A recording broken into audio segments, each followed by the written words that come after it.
കൊലപാതക കേസുകളിൽ ജാമ്യമെടുത്ത് വിദേശത്തേക്ക് മുങ്ങിയ പ്രതി 20 വർഷത്തിന് ശേഷം പിടിയിൽ. തിരുവനന്തപുരം മുറിഞ്ഞപാലം സ്വദേശി ഷിജുവാണ് പിടിയിലായത്. സ്റ്റേറ്റ് സ്പെഷ്യൽ ബ്രാഞ്ചിന്റെ ലുക്കൌട്ട് നോട്ടീസ് പ്രകാരം തിരുവനന്തപുരം വിമാനത്താവളത്തിൽ വന്നിറങ്ങിയപ്പോഴാണ് പോലീസ് പിടികൂടിയത്.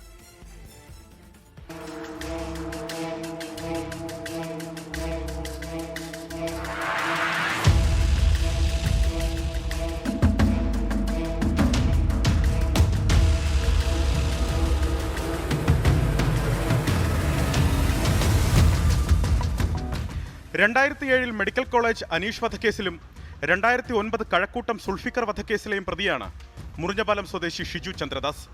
ഇതിൽ 2009 സുൾഫിക്കർ വധത്തിൽ അറസ്റ്റിലായതിനു ശേഷം ജാമ്യത്തിലിറങ്ങി വിദേശത്തേക്ക് മുങ്ങുകയായിരുന്നു. പിന്നീട് പ്രതിയായ ഷിജുവിനെ പറ്റി യാതൊരു വിവരവും പോലീസിന് ലഭിച്ചിരുന്നില്ല.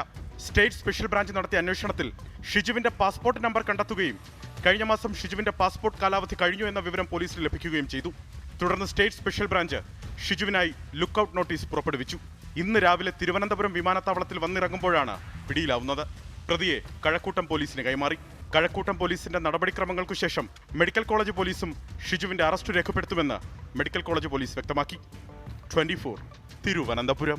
ലോകത്തെവിടെയായാലും ഏത് സമയത്തും 24 വാർത്തകളും ഓഗ്മെന്റഡ് റിയാലിറ്റി പാക്കേജുകളും എക്സ്പ്ലെയിനറുകളും വിശദമായി കാണാൻ ഞങ്ങളുടെ യൂട്യൂബ് ചാനൽ നിങ്ങൾക്ക് സബ്സ്ക്രൈബ് ചെയ്യാം.